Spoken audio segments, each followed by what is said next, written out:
the Gulf Screen Guild Theater.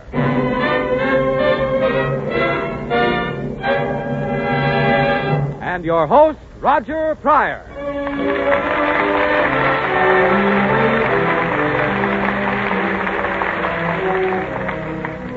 Hi, everybody. Your neighborhood good Gulf dealer and the Gulf Oil Companies welcome you to the Gulf Screen Guild Theater. More of your favorite stars tonight. Connie Boswell, Gary Cooper, who just flew in from New York, Bob Hope, who just flew in from the golf course, and Oscar Bradley, who just flew into a small rage with his Gulf Orchestra. And now, I have a bit of unexpected news for you. Marlena Dietrich, who was to be one of our stars this evening, will not be able to appear. Because of a very bad cold and a high temperature, production on her new picture, Destry Rides Again, has been stopped for the last 3 days. Nevertheless, Marlena insisted she was going to appear in the Gulf Theater until last night at rehearsal, when unfortunately she lost her voice completely. The minute word got round that Marlena couldn't be with us tonight, a lot of our biggest stars immediately offered to take her place. And you know, that's the kind of spirit that has created the Gulf Screen Guild Theater.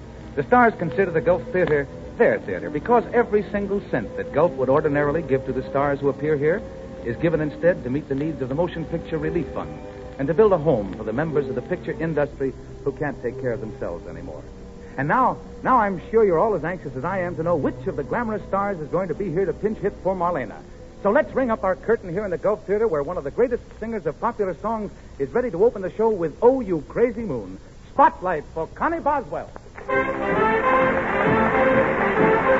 crazy moon, what made you break my heart?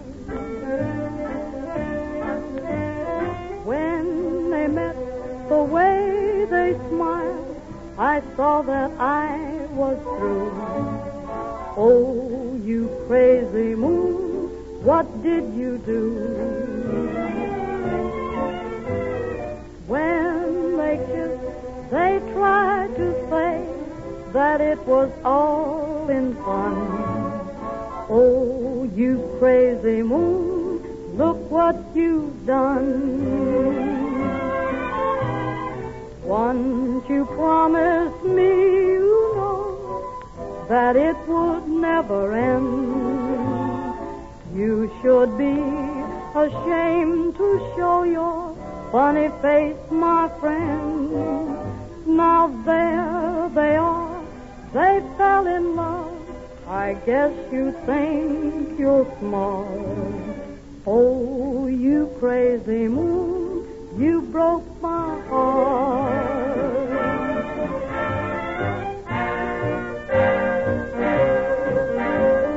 When they met, the way they smiled, I saw that I was through.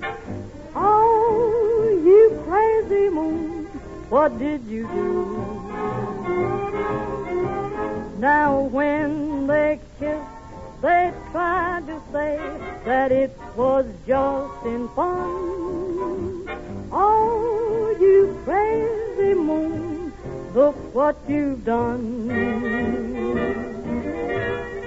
Once you promised me, you know, that it would never end.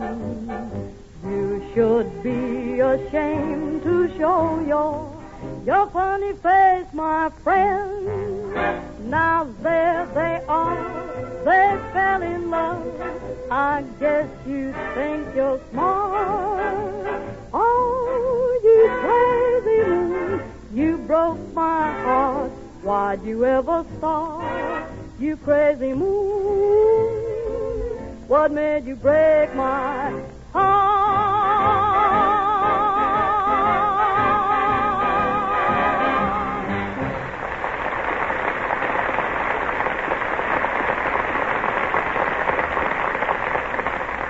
And now, ladies and gentlemen, we bring you a young comedian who took so many bows while they were putting his footprints in the lobby of Grauman's Chinese Theater that the cement hardened around his feet.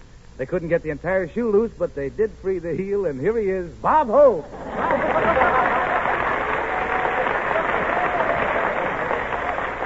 Thank you, Roger. Thank you, Roger, but this is a Gulf Theater. There should be no knocks. Get it? Gulf, no knocks.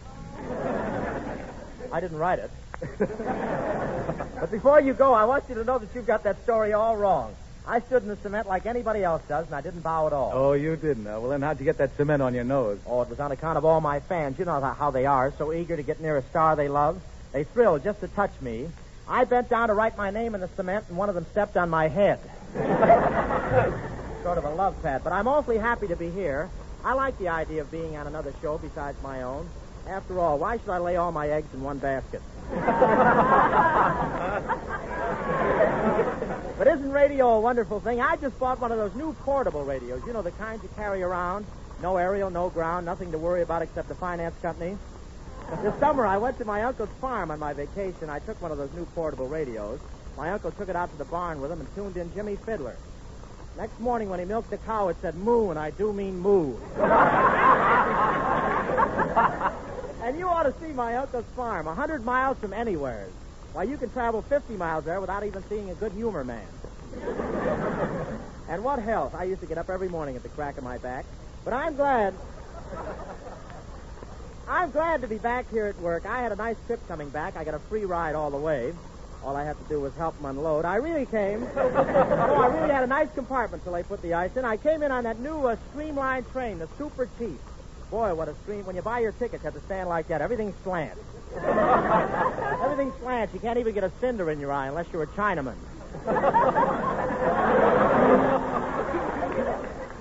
Oh, but it's... I waited. Well, it really is modernistic. When I got off, I looked like a Pontiac radiator cap. It was folded. I couldn't read it.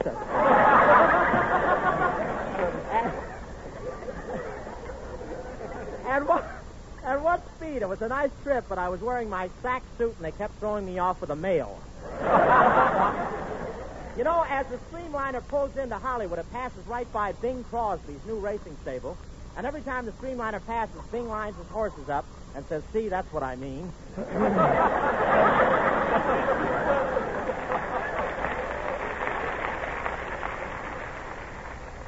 I shouldn't talk, because Bing has some nice horses, though. He's having a little trouble with his jockeys right now. They want to be paid by the hour. But outside...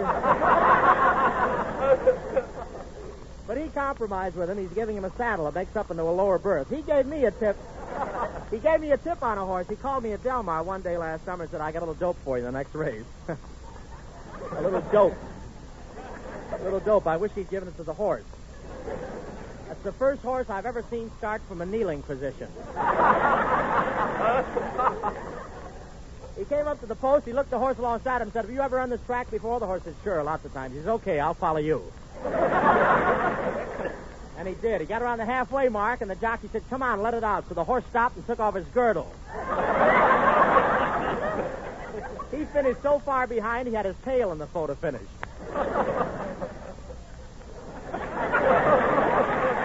I know. I don't get it myself. But, you know, but I want to tell you, I met one nice girl on the train coming back from my vacation. She was a bathing beauty from Los Angeles. Miss Southeast corner of Hollywood and Vine. You should have seen her when the train pulled into the station. She was awfully excited about getting back to California. She rubbed suntan cream on her face, poured oil over her arms, and put on dark glasses. Then she pulled out the cutest parasol you've ever seen, stepped off the train, and drowned.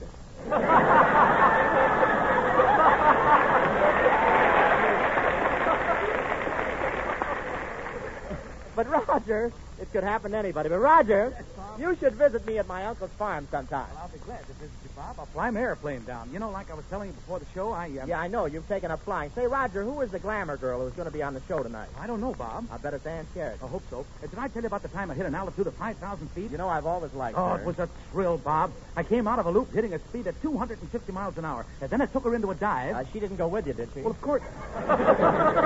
Well, of course she did. That's funny. She wouldn't go with me. Who? I don't know. Who are you running around with now? Look, Roger, I can't stand the suspense any longer. Is this mysterious glamour girl really going to be here to take Marlene to Dietrich's place? Yeah, sure. Well, for goodness sakes, introduce Marlene and let's see what happens. Well, that's a good idea, Bob. Let's try it. Ladies and gentlemen, we bring you one of Hollywood's most glamorous personalities. You've always seen her against the exotic background of far-off places, but you'll soon be seeing her in a picture of the wild and woolly West. Here's the star who, for the first time, is bringing glamour to the range, Marlene Dietrich. Oh, dear. I hope I'm doing the right thing. It's Jesu Pitt. Jesu!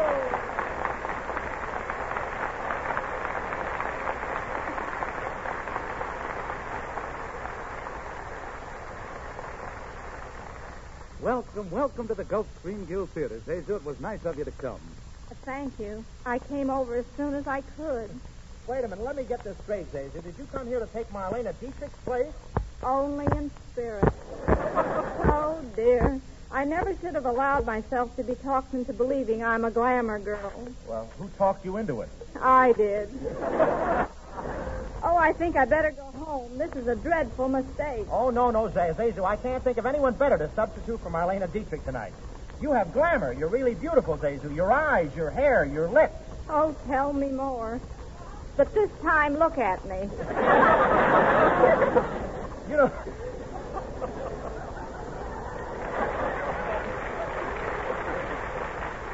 You know how bashful I am, but I really mean it, Zazu. You do have glamour. If I'm not telling the truth, may Paramount tear up my contract. Whoa! We better get on with this before something really happens. Say, Roger, have you got Marlena's script? Yes, Bob, here it is, Zazu, just the way Marlena left it at rehearsal last night. Okay, Zazu, from now on, you're Marlena Dietrich. Try and lose yourself. Try hard. I'll try, but I don't think I'll have any luck. All right, you're Marlena Dietrich. We'll take it from the spot where I'm making love to you. Oh, dear. Marlena, I love you. Come into my arms. Oh, kiss me, do. Wait a minute. That's not what it says in the script. When I say come into my arms, Marlena was supposed to say scram bum. I know, but I don't get the chances Marlena Dietrich does. Well, let's skip that part. Marlena, don't spurn me. Did you get that beautiful corsage I sent you this morning? Did you send that? Yes. Wasn't it tied with a pretty ribbon? I borrowed it from a little girl on the street. Well, one of her curls is still in it. Well, it was a hurry-up job. But let's not talk about these trivial things. Marlena, you've been avoiding me. Have you been going around with anybody else? Yes, anybody else. Well, what's the matter with me, Marlena? Look at me. Am I repulsive looking?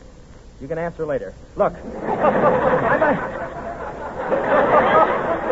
I may not be as strong or as handsome as John Conte, but won't you say you love me? First, let me meet John Conte. Somebody call me. Oh, isn't he wonderful? Oh, shucks. You're pretty swell yourself, Zazu. I mean, Marlena. Oh, my goodness. Yes, Marlena. You know, the first time I saw you, well, I knew you were different. And believe me, I know a difference when I see it. For instance, Marlena, and ladies and gentlemen, when I drive into a good Gulf dealer's, I can see a difference there. I know immediately that the orange disc means more than just another gas station. First, because the orange disc shows you where to get Gulf No Knock, the knock-proof gasoline. Second, because your local good Gulf dealer takes a very special interest in extra service for both your car and for you. For your entire family, in fact, because he even has a free Gulf Funny Weekly packed with entertainment for everybody. So won't you make a point of it and stop where you see the Gulf orange disc? Your neighborhood good Gulf dealer who helps bring you this program would also like to help you with some of that famous good Gulf service. Oh, Johnny, you say the nicest thing.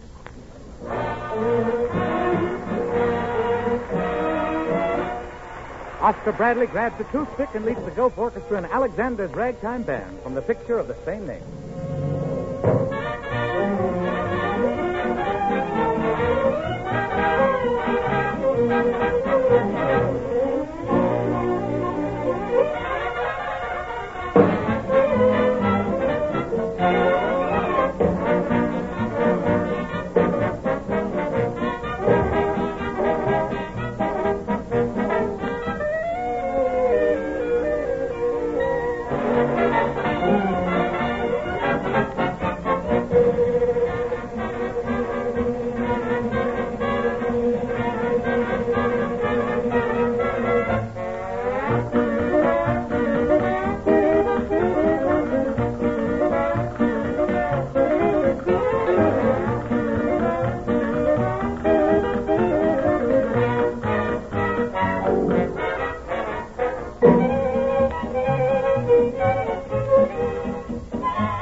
Oh, Marlena.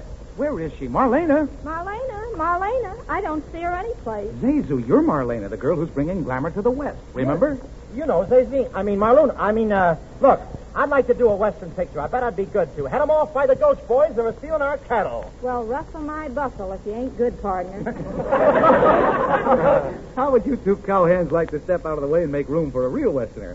Oh, not you, Roger. No. I mean a real two-gun, six-shooting, lasso-throwing, cow-punching He-Man from out Montana way. Gary Cooper.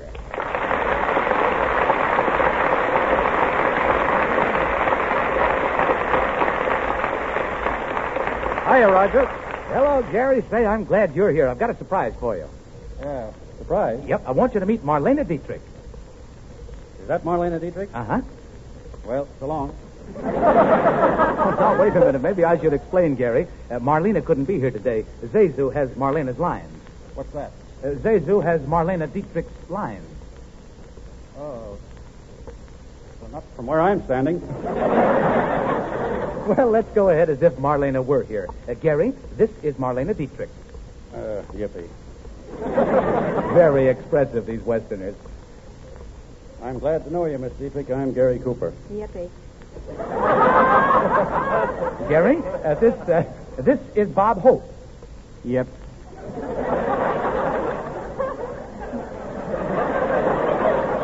Bob wants to be a Western star, too, Gary. Can you teach him anything about shooting? Sure, I came from an old family of shooters. I'll never forget the time my uncle had a duel with Buffalo Bill. Buffalo Bill, why, he was the fastest shooting guy in the West. My Uncle Luke was faster. They both reached for the guns at the same time. But before Buffalo Bill could even get his hand to his holster, my uncle whipped out his gun, whirled it around his finger 10 times, and fired. What happened? He shot himself. Say, if I make a Western, I'd like to play the part of Buffalo Bill, and Marlena, you could be Calamity Jane. You'd be a real Buffalo Bill. Oh, thanks, and you'd be a real Calamity Jane. Say, Roger, how's about that Western sketch we were going to do with Marlena Dietrich? Are we still going to do it? Well, I should say so. Let's do it right now. Ready, Zazu? Music, Oscar.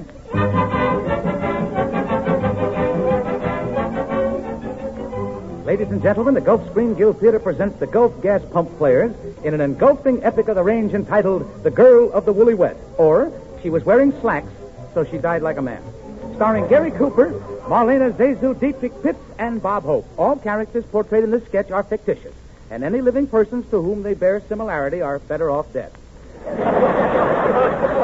As the scene opens, we find Gary Cooper as Two-Gun Slim digging his new well. He's singing happily as he works.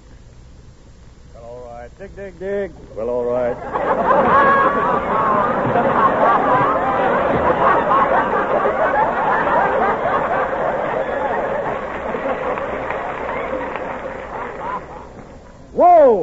Whoa! Hey, you frightened me, stranger. You didn't make any noise when you rode up. I know, my horse's feet hurt, so he took off his shoes. You mind if I tie him up? Not at all. Beautiful teeth on that horse. Sure, that's a Pepsodent plug.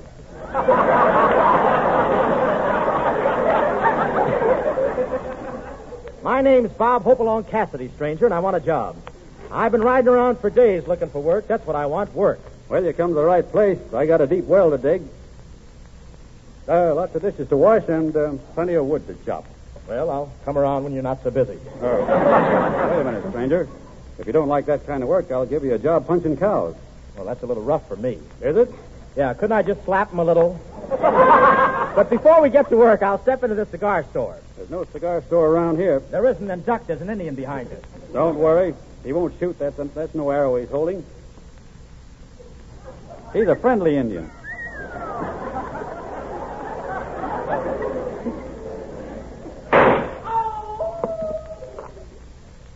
Gee, I've just lost a friend. You get to work down at the barn, Hope along. Here comes my gal, Zezinda. Whoa!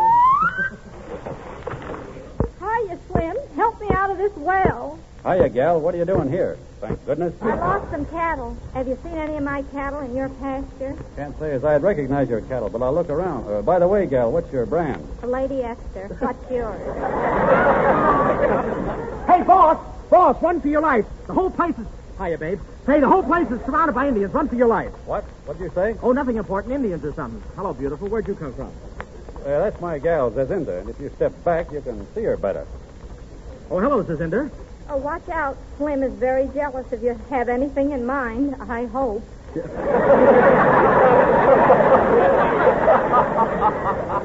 Jealousy? What do I care about jealousy? Might as well know it now. I'm madly in love with you. You have gorgeous hair, beautiful eyes, and wonderful lips. Oh, now you've done it. Slim heard you. He's drawing his gun and he's coming over here. What's the matter with her teeth? Nothing at all. I think it's a beautiful tooth. Zezinda, my beloved. Oh, pardon me. Don't forget where you left off, but the Indians are shooting arrows at us. Look out. Here comes what you do. Hop along. Miss me. Look out. Here comes an arrow at you, Slim. Here come the ones at you, gal. Oh, I can't stand this any longer. I've got to let Slim know that we love each other. I'm going to kiss you right under his nose. Then would you do the same to me? Oh, Slim. Yes. Look. Come, Zezinda, kiss me. Dearest. Now, Slim, have you got anything to say to me? Yeah. How was it? Marvelous. I'm going to do that someday. I bet you. You don't understand, Slim. I love Zezinda, too, and I'll shoot it out with you if you're brave enough. Sure, I'm brave enough. Count up to 10, gal. What, from memory? You can do it. Just take it slow. I'll try. Stand back to back and I'll count off. Walk 10 steps, then turn around and fire. I'm ready. Me too. 1, 2, 3, 4, 5, and... 6. Are you sure? Yeah, go. 7, 8, 9, 10. I'll take it. Hello. Oh, all right. Goodbye. It was Slim. So that big, long-legged coyote ran away, huh? Oh, no, he didn't. He took 10 steps and found himself in Salt Lake City.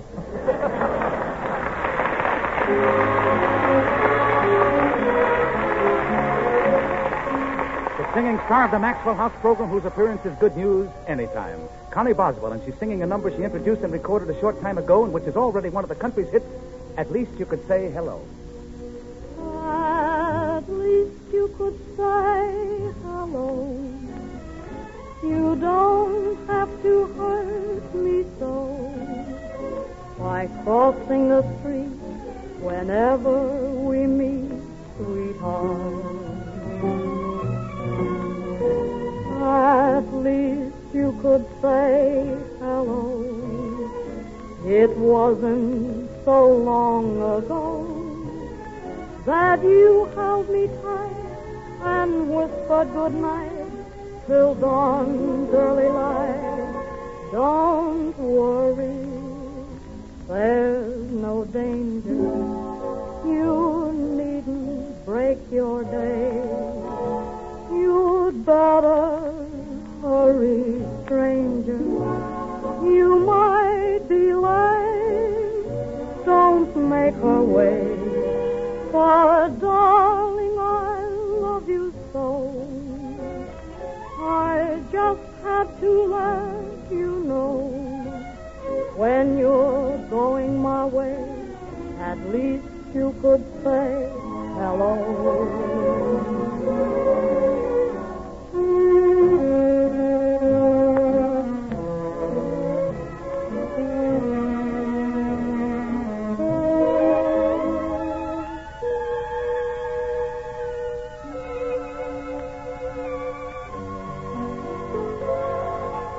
Don't worry, there's no danger.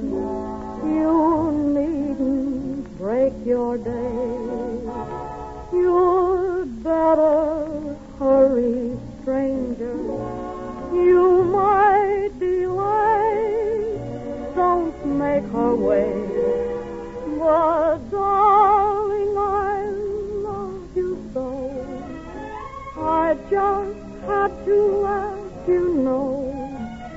When you're going my way, at least you could say hello.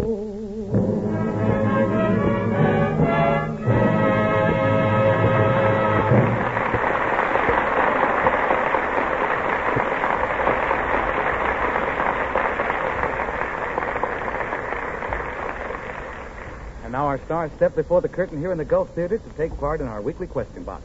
I challenge them to answer my questions about Hollywood and the people in pictures, and they've got to answer the question correctly or pay any forfeit I name. Gary, Zezu, Bob, you accept the challenge? We do? Yep. Say, wait a minute, Rod. Since our listeners don't get a chance to play, I'd like to pass a challenge along to them before you start your question. All right, John Conte, you go right ahead. Thank you, Roger. Well, ladies and gentlemen, this is a friendly challenge to those of you who drive an automobile. And in America, that's just about everybody. The next time you fill up with gas, make this experiment. Let your tank get pretty well down, and then fill up with Gulf no-knox gasoline. See if you don't notice a real difference in the way your car performs. See if you don't get a smoother, more even flow of power from your motor. And above all, see if those chattering, tinging motor knocks don't disappear. There's a good, sensible reason why you can expect such fine results from Gulf no-knox.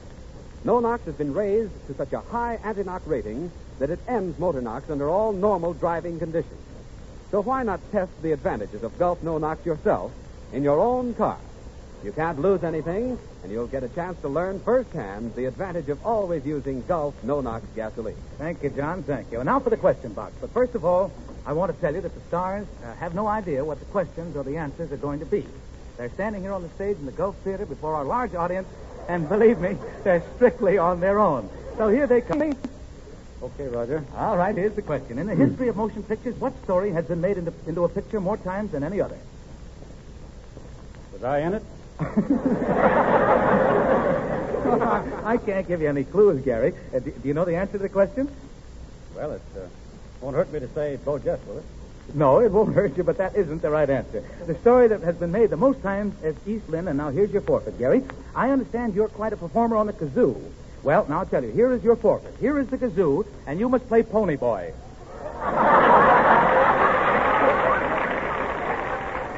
Well, I saw a kazoo before, but I never heard Pony Boy. It's the wrong end. Good enough.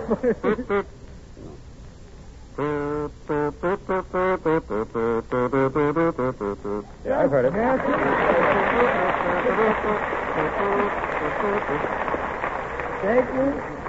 Thank you. Thank you, Gary Cooper, and you can keep the kazoo. And the next question goes to Zezu Pitts.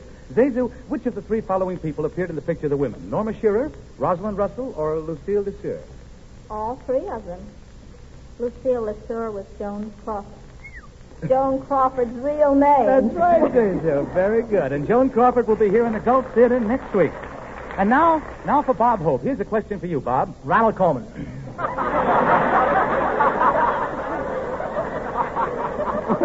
What do you mean, Ronald Coleman? Well, Ronald Coleman is going to be here in the Gulf Theater with Joan Crawford next week, and I thought it'd be a good time to get it in, Roger. She is going to be here, and thank you very much. But first of all, who are identified with the following? Eyes, Eddie Kenner, nose, Joey Brown, horn. I won't answer. Come on. Thank you very much, ladies and gentlemen. Next week, Joan Crawford, Ronald Coleman, and many others. This is Roger Pryor saying good night, everybody.